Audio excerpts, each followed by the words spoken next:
Hello, fourth graders. Welcome to Chapter 12 of The Young Man and the Sea. Let's go ahead and pick up where we left off. Rich Boy in the Dark of Night. Chapter 12.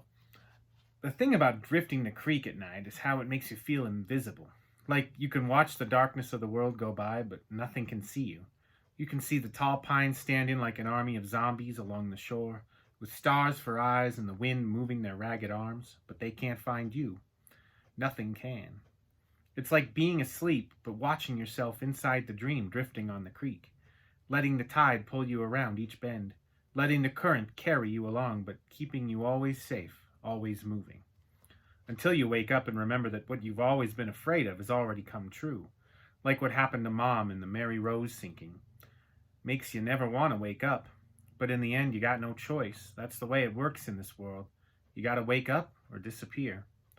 And I ain't about to disappear, not without a fight. I can't know what buoys he'll cut next. All I can do is try and guard what's mine. Figure a sneak like Tyler will take the easy way and hit the traps closest to home. The Croft house is way out on the east end of Spinney Cove with all the other big houses.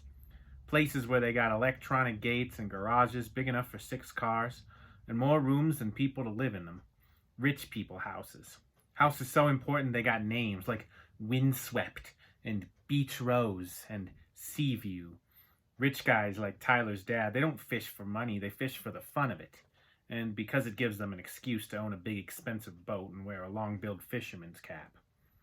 Nothing wrong with that. You can bet I'd have a wicked big boat if I were rich and a new hat too. But it gets my goat when rich people steal from me. And that's what cutting traps is, plain and simple. Stealing.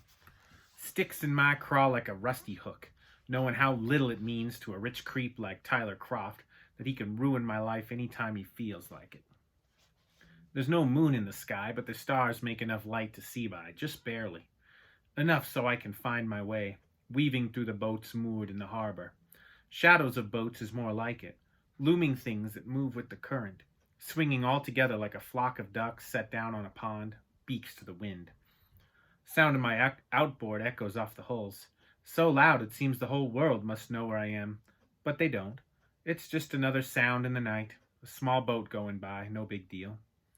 Just beyond the harbor, striped bass are feeding on baitfish in the shallows, making a noise my dad used to call fish grenades. Kind of a hard, wet smack. Big fish eating little fish.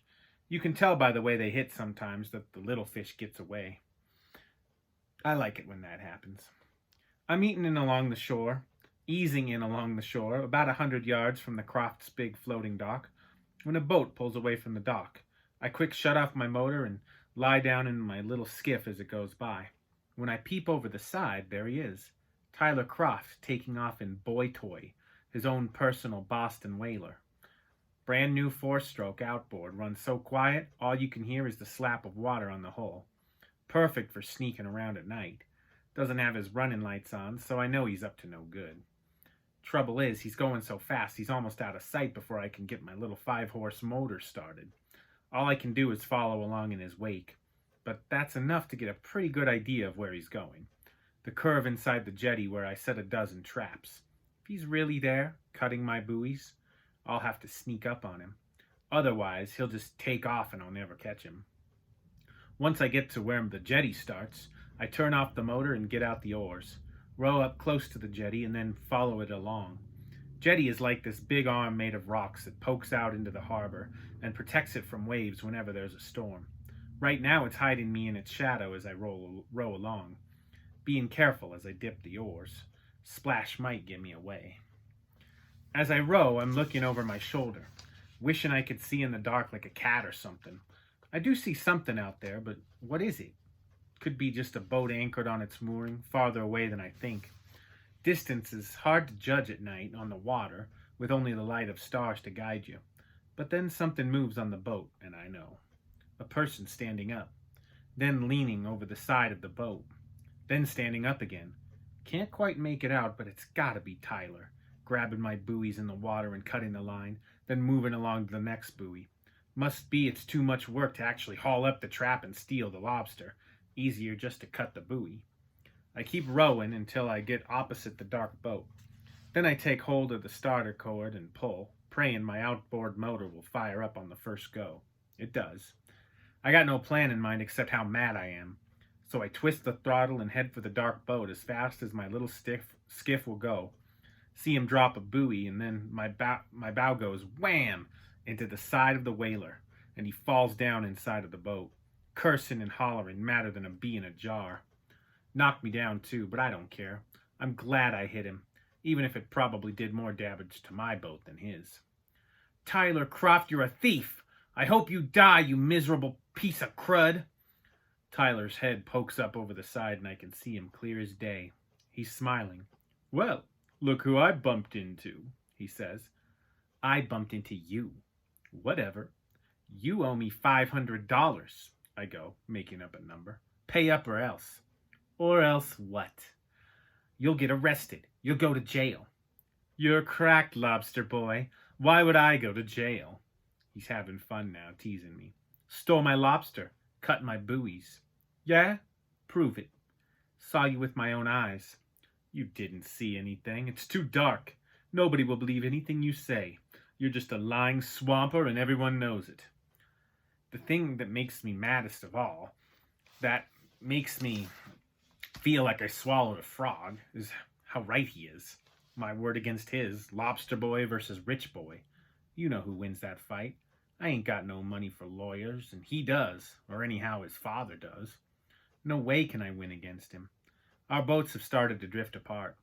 My motor is stalled, so I get out the oars and try to close the distance. He sits there, waiting, like he's got nothing better to do than to remind me that I can't hurt him, but he can hurt me. Why'd you do it, Tyler? Do what, Swamp Thing? Mess with your stupid traps? Yes. Come a little closer, I'll tell you. That makes me stop where I am backing water.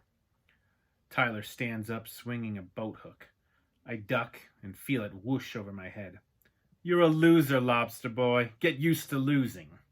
Then he fires up his big outboard and zooms away. Rich boy in the dark of night, laughing and hooting my name. Skiffy, Skiffy. My motor still won't start. I'd like to unhook the rotten old motor and drop it in the water, but I don't. Instead, I row all the way home. Takes me the rest of the night. Night ain't half so dark as what's inside my brain. So a slightly different question for you guys today after reading chapter 12. It said early on in the chapter, when he was talking about some previous events that had happened that had been not so good, like he mentioned his mom, the Mary Rose sinking, and it says, makes you never want to wake up, but in the end you got no choice. That's the way it works in this world. You got to wake up or disappear. And then it's got a paragraph just kind of all on its own, and it just says, and I ain't about to disappear, not without a fight. So I just, in the comments below, think about what kind of themes or lessons do you think this book is starting to get to? You have some people reacting differently to negative things. Skiff's dad is reacting a certain way, and you know how Skiff feels about that. Skiff has had some bad things happen to him too, but he's reacting differently for sure. So what do you think that the author Rodman Philbrick is trying to teach us?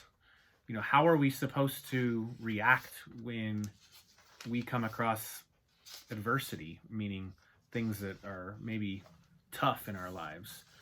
What are some lessons that we can be learning? You know, themes aren't just found at the end of a book. Lessons aren't found just at the end. They're woven throughout the story. So hopefully you guys are thinking about that, and just post your thoughts below. Look forward to hearing from you. See you tomorrow.